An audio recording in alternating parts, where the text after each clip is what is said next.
It was supposed to be just another regular Friday night, pizza, video games, and my best friend Jay crashing on the couch. But what I heard that night behind a half-closed door shattered everything I believed about family, friendship, and trust. I wish I never opened that door. Some nights you just know are going to stick with you forever. You don't always know it while they're happening. Sometimes it's only later, when you look back and realize that that was the moment everything cracked open, that you see it for what it was.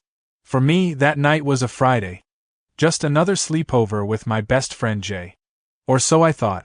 Jay and I had been friends since the second grade. The kind of friends who didn't even need to speak sometimes to know what the other was thinking. We grew up side by side, same Pokemon cards, same cartoons, same classroom punishments for whispering during reading time. He was more than a friend. He was family. That Friday we did what we always did.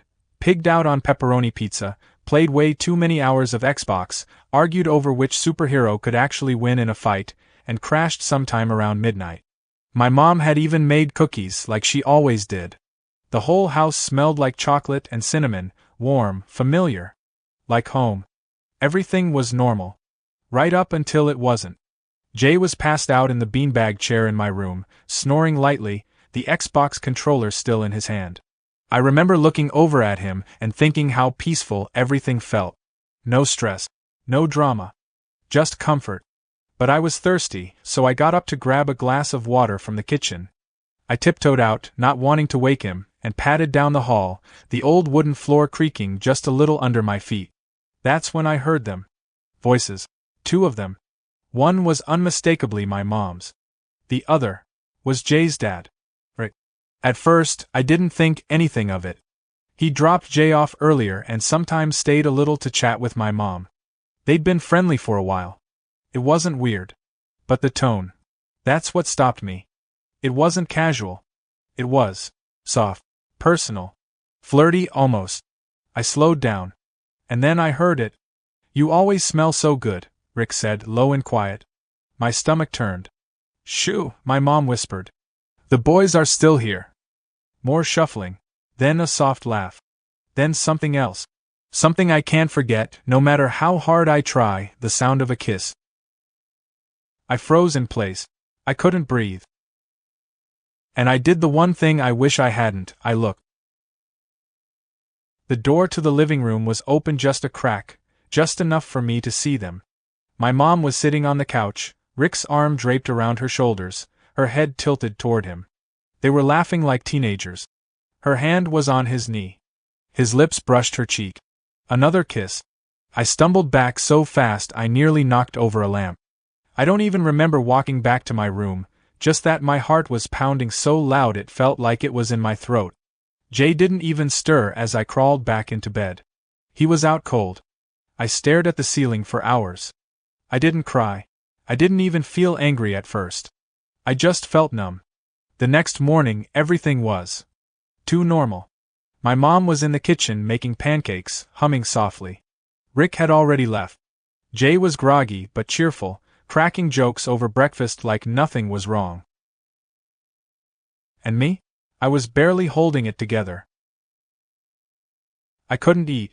I couldn't look at her. Every time she smiled at me, I saw the way she'd smiled at him. Every time she said my name, I remembered how she said his. The worst part? She acted like nothing had happened. Like the night before didn't exist. Like I hadn't seen what I saw. I wanted to scream. But I didn't. Not with Jay sitting right there. Instead, I said nothing. Later that day, after Jay had gone home and the silence returned to the house, I couldn't take it anymore. I walked into the kitchen, where my mom was loading the dishwasher, and I asked her straight out, "Are you seeing Rick?" She froze. Not just physically, I mean everything about her froze. Her body, her face, even her eyes. Like she'd been hit with a bucket of ice water. "What? Where did you get that idea?" she said way too quickly. I didn't answer right away. I didn't need to. "I saw you last night," I said quietly. She turned, slow, careful, like the world had suddenly gone fragile. You were awake." I nodded. For a second, she didn't say anything. She just sighed and rubbed her temples, like I'd given her a migraine. Look, she said. It's not what you think. I raised my eyebrows. You were kissing him. She looked like she was about to cry. But instead of tears, she gave me a soft, tired explanation. I didn't mean for it to happen. It just did. We've been talking more lately. He's been kind, supportive. I cut her off. He's Jay's dad. She looked down. I know. And I never wanted to hurt either of you. I wanted to scream. You could have told me. You could have asked how I felt about it. But instead you lied. You snuck around. You let him into our house, into your bed, while his son was sleeping in the next room. Her face crumpled. I didn't plan this. I didn't mean to fall for him. So you admit it, I snapped. You are with him. She didn't deny it. That was the moment something in me broke. Because it wasn't just about Jay's dad. It was about trust. My mom was the one person I thought would never lie to me. She was the one who taught me right from wrong, honesty, loyalty, respect. And now? She was the one destroying all of it. I didn't talk to her the rest of the day. I couldn't. That night, I lay awake again, thinking about how one moment can destroy years of certainty. I thought about Jay, what would happen when he found out. What he'd say. Whether he'd blame me for not telling him sooner. And I thought about Rick. How he'd smiled at me when he left. Like we shared a secret. Like it was okay. Like this was some twisted joke. But it wasn't funny. It was everything but funny. Sunday morning, I saw Rick's car pull into our driveway again. I didn't go out to greet him. I didn't even look out the window. I just stayed in my room, headphones on, staring at nothing. Gee. But I could still hear my mom's voice, soft and nervous. His, louder, more confident. Their laughter. I felt sick. I wanted to rip out my own ears. I wanted to rewind life and unsee what I saw. But I couldn't. That's the thing about truth. Once you know it, you can't unknow it. And even if you pretend for a while, try to bury it beneath silence, eventually it comes back up. Like poison. It's weird how silence can get loud. Like really loud. It hums in your ears when you're lying in bed, makes your chest feel heavy when someone looks at you and expects a response, and you've got none. It makes time move slow. Painfully slow. That entire week after I caught my mom and Jay's dad together, the silence in my life was deafening. I didn't talk to her unless I absolutely had to. And every time my phone buzzed and it was Jay texting me something stupid or funny, like he always did, I felt like a liar just for opening the message. We were still talking, technically. Still playing Xbox at night. Still eating lunch together at school. Still trading jabs about who was worse at math. But I wasn't really there anymore. Not fully. I kept waiting for him to find out. And I kept praying he wouldn't. Because the moment he did, it would all be over. On Wednesday, we were sitting behind the gym on that old, half-broken bench we'd claimed as our own. It was lunch, and the sun was out, and Jay was eating Doritos like it was the most important thing in the world. I was barely touching my sandwich. He noticed. You good? He asked, crunching away. You've been off lately. Like space cadet off. I shrugged. Just tired, I guess. He narrowed his eyes at me, skeptical. This is like day 4 of tired. What's going on? Did you and your mom fight or something? God. He didn't know. He didn't know a damn thing. I wanted to tell him, I really did. But how do you say, hey, by the way, our parents are secretly hooking up behind our backs, and I found out by spying on them making out in the living room while you were passed out in my room? So instead I said, it's nothing. I'm just burned out. Jay kept chewing, but his eyes didn't leave me. And then he said something that made my heart stop. You know what's funny, he said. My dad's been acting weird too. I looked up. Weird how? Like dressing nicer, staying out later, wearing cologne again. The last time he gave a crap about how he looked, he was trying to hook up with his yoga instructor. I forced a laugh, but it came out stiff and dry. He kept going. He left his phone on the kitchen counter yesterday. I didn't mean to snoop, but a message popped up from someone named A. My blood turned cold. A. I repeated, trying not to sound panicked. He nodded. Could be anybody, I guess. But he smiled when he saw it. That smile he gets when he thinks he's being smooth. He's terrible at hiding it. Jay laughed. I didn't. Then he looked at me a little closer. You sure you're okay? He asked again. I nodded too fast. Yeah. I'm good. I wasn't. That night, I sat on my bed staring at my ceiling, headphones in, music low. My mom was downstairs watching something on Netflix, laughing like everything was perfectly fine. She hadn't said a word about that weekend. Neither had I. But the silence between us was louder than ever. It sat there like a ghost at the dinner table. Like a hand squeezing the air out of the room. I checked my phone again. Jay had sent a TikTok, something dumb about dogs pretending to talk. I didn't even watch it. I just stared at the screen, the message burning in my hands like a secret. And then, I did something I hadn't planned. I got up, put on my hoodie, and walked out the door. Jay's house was about 8 blocks from mine. It was late, but not too late, not enough to seem weird. I texted him and said I needed to talk. He said to come over. When he opened the door, he looked surprised, but not in a bad way. Dude, I thought you were grounded or something, he said, stepping aside. You've been quiet as hell. I shrugged. Just needed air. We went up to his room. He threw me a can of Sprite and plopped down on his beanbag chair. His walls were still covered in posters, Marvel stuff, bands we used to blast when we were 12. Everything looked exactly the same. But it felt different now. Like something inside me had shifted, and the room hadn't caught up. He leaned back, looked at me for a second, then said, Okay, what's going on? I blinked. What do you mean? You don't just randomly show up at my house at 10 p.m. after a week of acting like your brain's on airplane mode. So, spill. And for a second, just a second, I thought I was going to do it. I was going to tell him. But I didn't. Instead, I asked, Have you talked to your dad about, dating? He made a face. No. Why? Just wondering. He laughed a little. Then sighed. Honestly, I wouldn't be surprised if he's seeing someone. He's been texting this person a lot. I asked who it was and he got all defensive. That's how I know something's up. He looked at me. You think it's someone we know? I didn't move.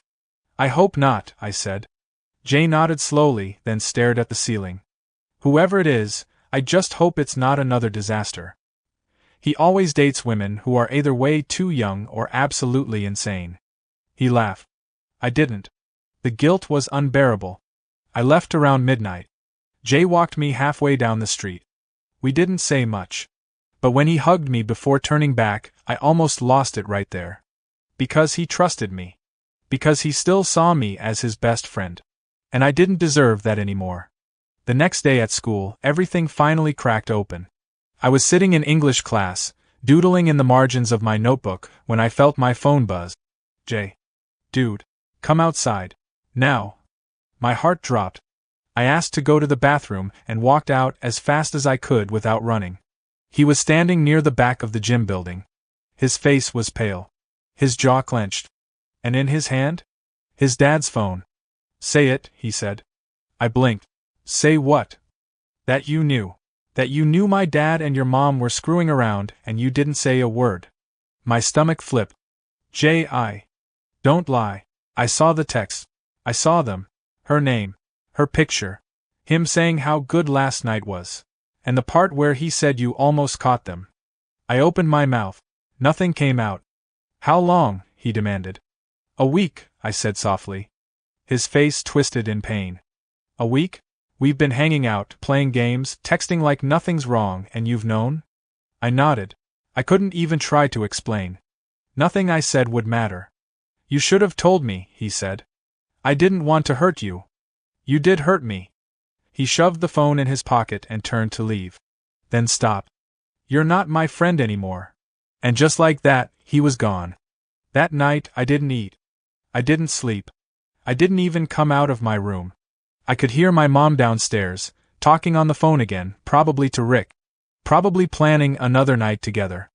I stared at the ceiling and thought about how fast everything could fall apart. All it took was a crack in the silence. All it took was one secret. And now, I didn't just lose Jay. I lost everything. When someone says, "It's not your fault," they usually mean well. But it doesn't help. It doesn't stop the guilt from eating you alive. It doesn't stop your brain from replaying the moment over and over like some sick movie. Jay's face when he said, "You're not my friend anymore." That look, like he'd just been stabbed by the only person he thought he could trust. That was 3 days ago. And I hadn't heard from him since. The first day after the fallout, I barely left my room. My mom tried to knock once around dinner. I didn't answer.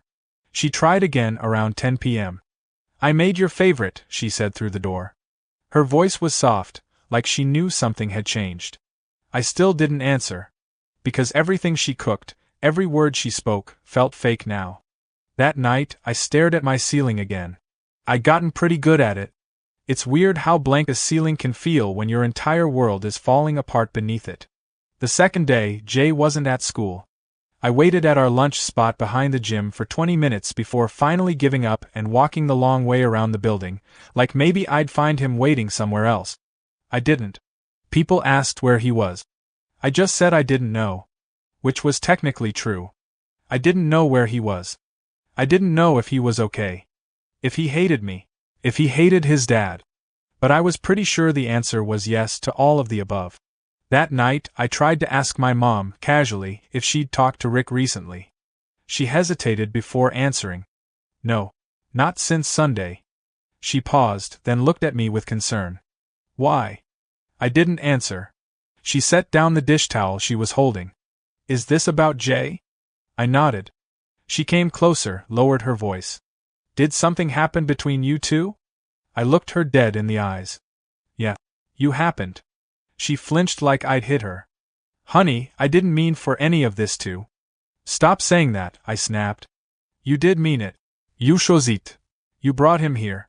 You knew Jay and I were close and you still." I stopped myself before I started yelling. But the rage was boiling. He was like a brother to me. And now I've lost him. Because of you. Her voice trembled. "You haven't lost him. Give him time. Time doesn't fix betrayal." She sat down at the table, rubbed her temples. "I never wanted this to happen." "Yeah," I said. "Then why did it?" The third day, Jay came back to school. But he didn't sit with me at lunch. He didn't look at me in the hallway. And when I passed him by accident near the science wing, he turned around and walked the other way. It felt like a punch to the gut. It was worse than yelling. Worse than fighting. Because it meant I didn't exist to him anymore. And that hurt more than I thought possible. But what I didn't expect, what no one did, was what happened that night. It was 8:34 p.m. when everything exploded. I was sitting in the living room, finally eating something, a microwaved burrito I wasn't even hungry for, when headlights flashed outside the window. Then came a knock. Not a light one. A heavy, angry knock. I opened the door. Jay was standing there. And behind him, Rick. My mom walked into the foyer behind me, her mouth parting when she saw them both. For a second, no one said anything. Then Jay stepped forward. "Tell her," he said to Rick, his voice shaking. Rick looked uncomfortable, his hands buried in his jacket pockets, eyes darting between us. "Jay, maybe this isn't the best time." "Tell her." Rick sighed, then turned to my mom. "Allison, we need to stop."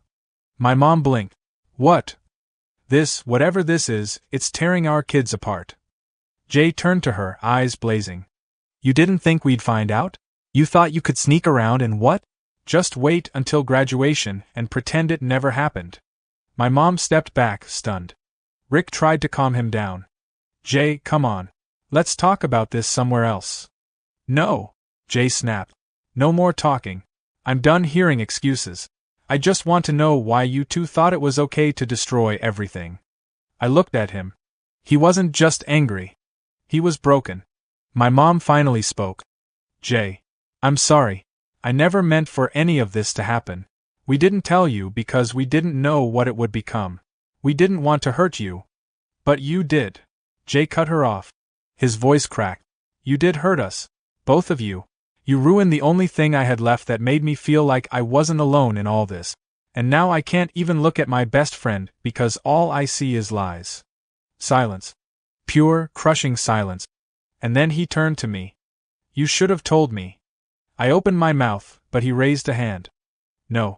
I'm not asking for an apology. I'm not asking for a fix. I'm just saying. I wish you'd chosen me. After that, he walked away. Rick didn't follow him right away. He stood there for a moment, looking at my mom like he wanted to say something. Maybe end it. Maybe keep it going. But in the end, he just nodded once to both of us and left. The door closed behind them with a soft click. But it felt like a bomb had gone off. My mom sat down on the stairs and put her face in her hand. She cried. Like really cried. But I didn't go to her. Because I didn't know if she was crying because of them. Or because of us. Indeed, I didn't know which one would hurt more. Here's this moment when you finally have the truth, the fight, the confrontation, and everything that was boiling finally spills over. After that? Here's just silence. Not the kind where things are waiting to explode again, but the hollow kind. Like the noise has burned itself out and now there's nothing left. That's what the house felt like the morning after Jay and Rick showed up at our door. Just hollow. No coffee smell. No plates clinking. No morning radio humming in the background. Just stillness. I walked into the kitchen and found Mom sitting at the table, staring into a mug of tea that had long gone cold. She looked up when she saw me, eyes red and puffy. Morning. I didn't say it back. I poured myself a bowl of cereal and ate in silence, the crunch the only sound in the room. It was like we were strangers now, two people who just happened to live in the same house. Later that day, I went to school and kept my head down. Jay was there. He passed me in the hall without even glancing my way. It shouldn't have surprised me. Not after everything he said. But it still hurt. Like getting punched in the same spot, over and over. The bruise was already there, but somehow it still stung. People noticed the tension. A couple kids asked if we'd had a fight. I said, sort of, and left it at that. How could I explain it? My mom slept with his dad and I didn't tell him. Yeah, that would go over great. That night, I found myself in the bathroom, staring at the mirror longer than usual. Not checking my hair or my face. Just staring. Like I was trying to figure out who the hell I even was anymore. Because the guy in the mirror? He wasn't me. He looked like me, same messy hair, same tired eyes, but everything behind the eyes felt wrong. Like someone had rearranged me on the inside. Like I'd been rewired with guilt and regret. I didn't cry. I hadn't cried once through this whole thing.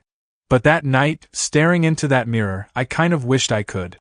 Because maybe if I cried, I'd finally feel something other than empty. My mom and I barely spoke for the rest of the week. She left early for work. I stayed late at school. We passed each other in the hallway like ghosts. She didn't bring Rick's name up once. And I didn't ask. But on Thursday, something changed. I came home from school and heard her on the phone in the living room. I couldn't hear everything, but I caught fragments through the half-open door. No, I haven't heard from him either. He said he needed space. I don't know what to do, Rick. And then, softer, almost like she was breaking. I think I lost him. I stepped away before she knew I was listening. I didn't want to know how much of that sentence was about me. And how much was about Rick. On Friday, I sat alone at lunch for the first time in years. I used to laugh at people who ate by themselves, not in a cruel way, but in a distant way. Like that could never be me. But there I was. Same bench behind the gym. Just me and my sandwich. I didn't even have my phone out. I just stared at the grass, not really thinking. Not really feeling anything. Until I heard a voice. This seat taken? I looked up. It was Jay. My heart stopped for a second. He looked tired. Not angry. Not cold. Just tired. I didn't say anything. He sat down anyway. We sat there for a full minute without speaking. Then, finally, he said, I haven't talked to him either. I knew who he meant. His dad. Rick. He tried texting me a couple times. I didn't answer. I nodded. You still mad? I asked quietly. He didn't answer right away. Then. Yeah, kind of. But mostly I'm just disappointed. In him. In myself. In everything. He glanced at me. And in you. I swallowed hard. I deserve that. He looked away again. You should have told me, man. Even if it wasn't your fault. You should have told me. I know. I felt like the last person to know. Like I was the punchline in some messed up joke. I hated myself in that moment. Not because he said it, but because he was right. We sat there for a while longer. Eventually, I worked up the nerve to ask. So, what now? Jay shrugged. I don't know. Are we still friends? He looked at me for a long time. Then, finally, maybe. But not like before. Not yet. That maybe hurt. But it was better than no. It was something. That night, I told my mom everything. Not in an angry way. Not in a screaming match. Just. Honestly. I told her how I felt betrayed. How I felt caught in the middle. How I didn't know how to process watching her fall in love with the last person I ever thought she would. She listened. She didn't interrupt once. When I was done, she said something I didn't expect. I ended it. I blinked. What? She nodded. With Rick. I ended it 3 days ago. Why? Because it wasn't worth losing you. Her voice cracked. I told myself I deserved to be happy. But I didn't stop to think about what it was doing to you. Or to Jay. Or to anyone else. She looked at me, tears in her eyes. I don't regret letting myself feel again. But I do regret how I went about it. We sat in silence. And for the first time in a long time, I believed her. I don't think things ever go back to normal after something like this. There's no reset button for betrayal. No fast forward through the guilt. No eraser for the damage. But there is something else. Time. And if you're lucky. Forgiveness. Not overnight. Not all at once. But little by little. Jay and I didn't magically become best friends again. We had awkward conversations. Some short, some painful. We didn't hang out every day like we used to. But every now and then, he'd text me a meme. Or throw a joke my way in class. And I'd text back. We were rebuilding. Brick by brick. And as for my mom. She was still my mom. Flawed. Human. Capable of love and mistake. Just like me. Just like all of us. There's no moment when you suddenly get over it. No clean cut, no dramatic montage where everything falls back into place. Healing is slow. It's awkward. Uncomfortable. It doesn't announce itself. It just sort of happens in the background while you're busy surviving. For me and Jay, healing didn't start with an apology or a deep talk. It started with a meme. Seriously. A dumb SpongeBob meme he texted me on a Tuesday afternoon, 2 weeks after the fallout. It was the first message I'd gotten from him in days. I stared at it for a full minute before replying. LMAO. You still suck at memes though. He replied with a crying laugh emoji. And that was it. Nothing deep. But it was a start. We didn't talk much in person right away. We'd pass each other in the hall and do the nod thing guys do when they don't know if they're cool again yet. But little by little, the silence got less heavy. The next week, he asked if I had the science homework. I said yeah. The week after that, we played a few rounds of Call of Duty online. No voice chat. Just the game. The way we used to. And then, one Friday he asked, "Wanna hang out this weekend?" I wanted to say yes instantly, but I hesitated. "You sure?" I asked. He gave me a small shrug. I wouldn't ask if I wasn't. So I went over that Saturday. And it was weird. Not in a bad way. Just different. His house felt quieter. His dad wasn't around. Which was good. Because I honestly didn't know what I'd say to Rick if I saw him again. Jay's room hadn't changed, still the same beanbag, the same posters, the same unwashed hoodie in the corner. But we didn't talk about any of it. We just played games, made fun of each other, and ordered greasy wings like old times. At one point, between matches, he paused and said, "Just so you know, I still don't really get it. Why your mom? Why my dad? Of all people." I didn't know what to say. "I don't get it either," I finally said. I still don't. He nodded. And then, quietly, it still pisses me off. Me too. And then we went back to playing. It was the most honest thing we'd said to each other in weeks. At home, things were changing too. Slowly. After my mom told me she'd ended things with Rick, I kept my distance. I needed time. I needed space. And she gave me that. She didn't push. Didn't try to force conversations. But she did show up. She left snacks by my door sometimes. Wrote dumb notes on napkins when she packed my lunch. Started watching the movies we used to love when I was a kid, Pixar marathons, old superhero flick. One night, I finally sat next to her on the couch again. We watched Up. I didn't cry at the intro like I usually do. But she did. She cried quietly, wiping her eyes with her sleeve. When I glanced over, she gave me a sad smile. I'm sorry, she said. For everything. I didn't say anything. I just reached into the popcorn bowl we were sharing and passed it to her without looking. That was my way of saying, I'm still here. Over the next few weeks, I started talking to her more. Nothing serious at first. Just casual stuff, school, grades, the new math teacher we both couldn't stand. But eventually we started to open up. I asked her what it was like being alone after Dad left. She told me the truth. I was lonely, she said. But I didn't know it at the time. I kept myself busy. I focused on you. I told myself that was enough. She paused, then looked at me. But it wasn't. That hurt a little. Not gonna lie. But I understood. Even if it stung. So, was Rick the first? I asked. She hesitated. No. That surprised me. There was someone else? A few. Over the years. But nothing serious.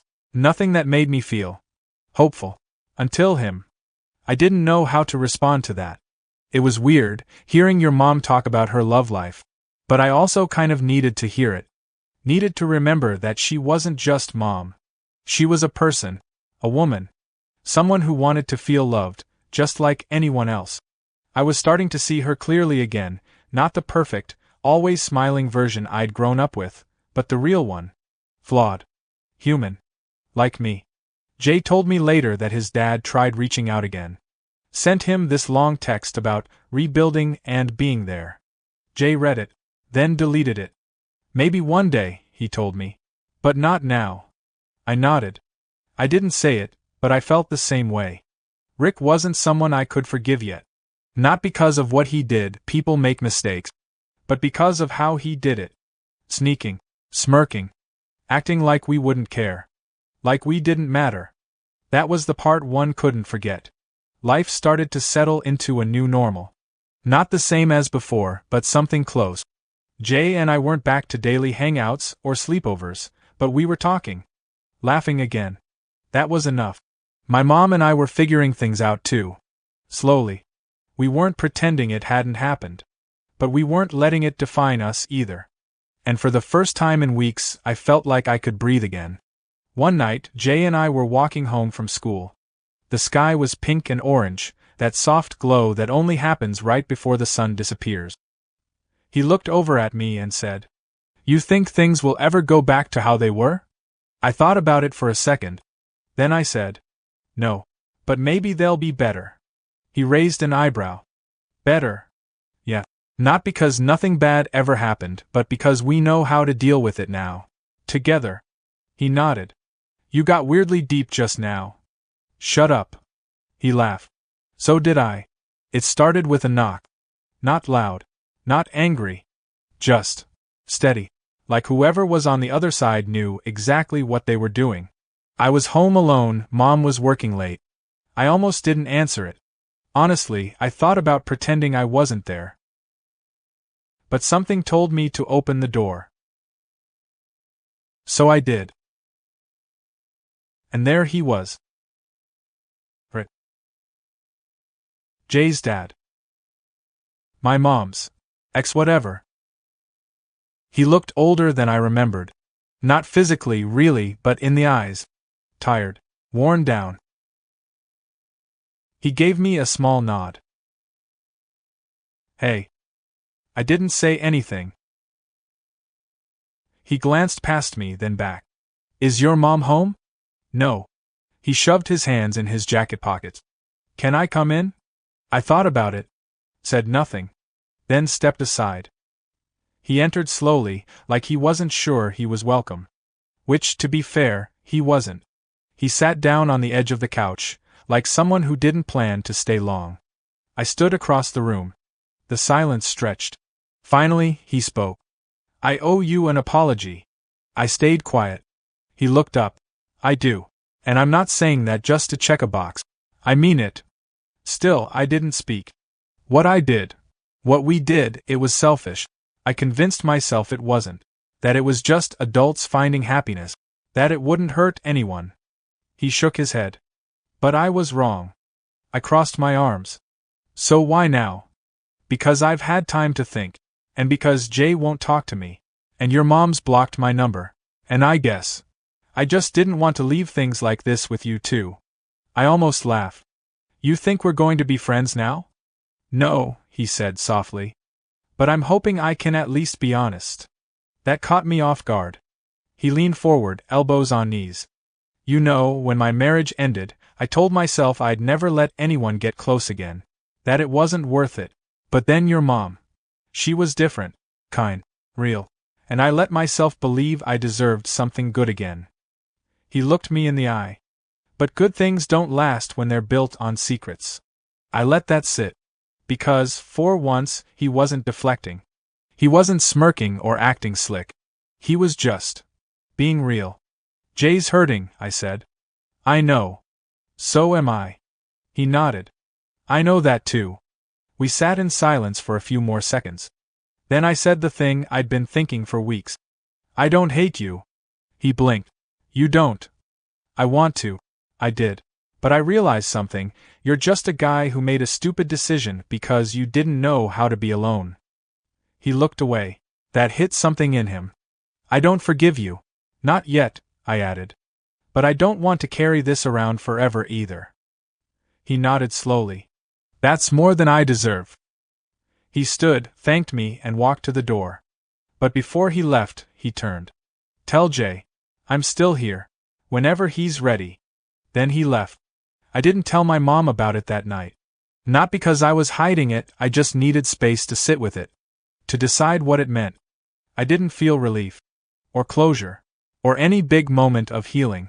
I just felt lighter. Like I'd been dragging 100 pounds behind me, and suddenly, it wasn't there anymore. The next day at lunch, Jay sat next to me without saying anything. We ate in silence for a few minutes. Then I said. He came by. He didn't respond right away. What did he say? That he was sorry. That he misses you. Jay exhaled through his nose. Always says the right thing after doing the wrong one. I nodded. He said he's here. When you're ready.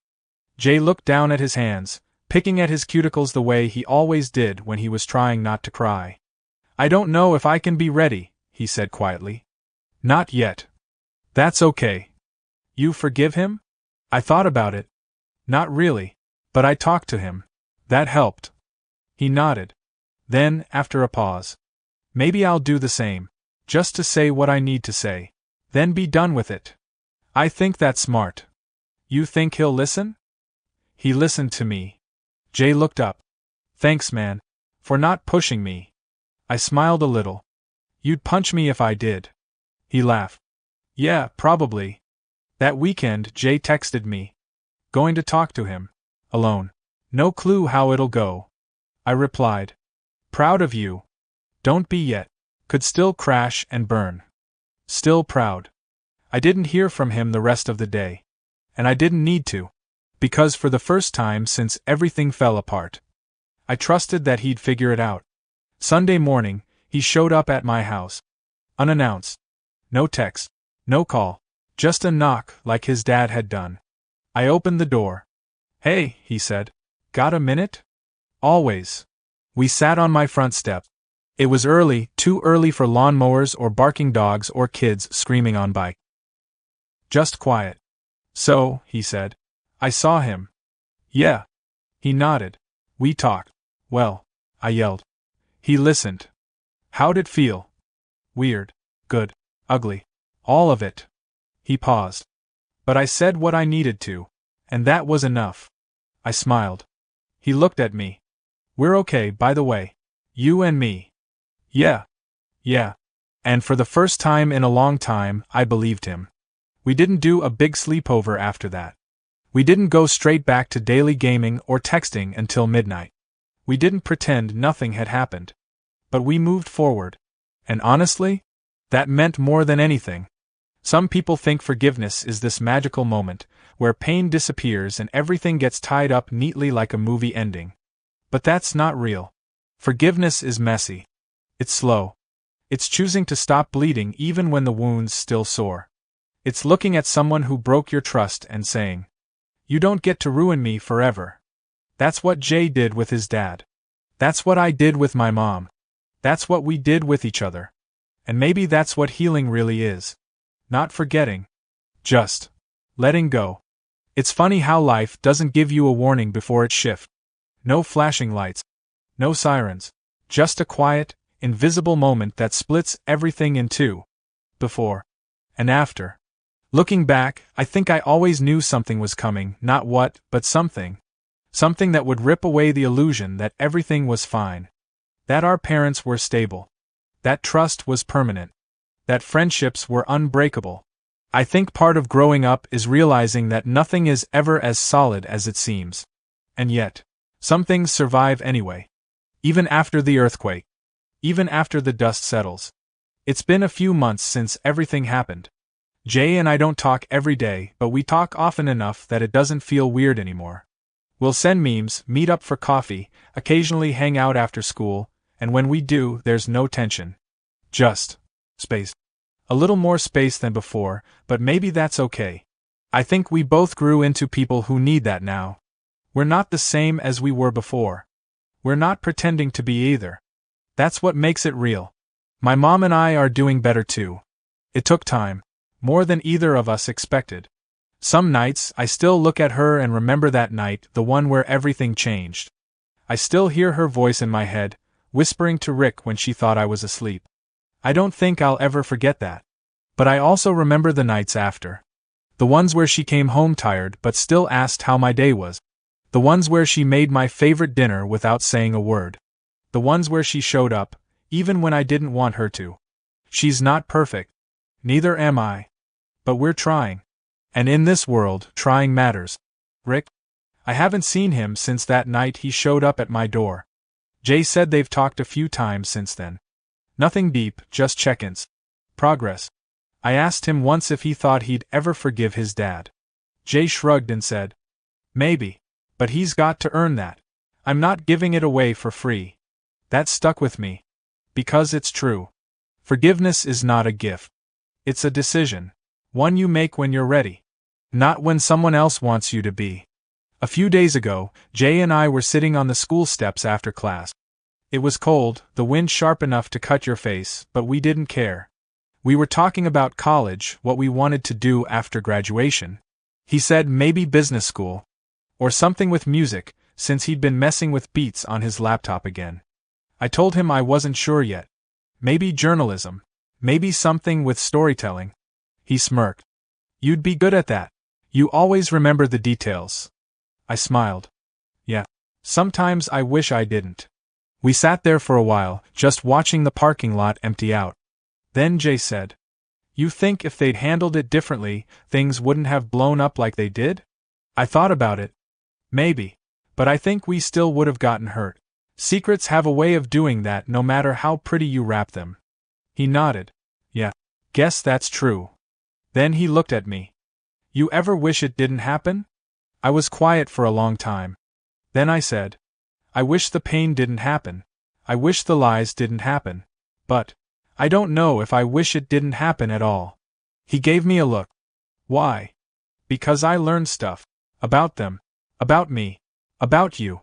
About how people screw up, and sometimes it's not black and white." I paused. "And because I think, in a weird way, it brought out parts of us that maybe we never would have seen otherwise."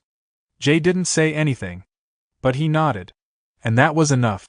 That night, I sat on my bed and looked through some old pictures. One was from a sleepover when we were 12, me and Jay grinning like idiots, pizza sauce on our faces, holding up a sign that said, "Best friends for life." I smiled. Not because I believe the words now, but because I knew what they meant when we wrote them. They meant everything back then. And that still matters. Even if forever didn't turn out the way we thought it would. Here's what I know now that I didn't before. Love is messy. Not just romantic love. All of it. Family, friendship, trust. It's made of flaws and forgiveness and showing up even after the damage. It's not clean. It's not easy.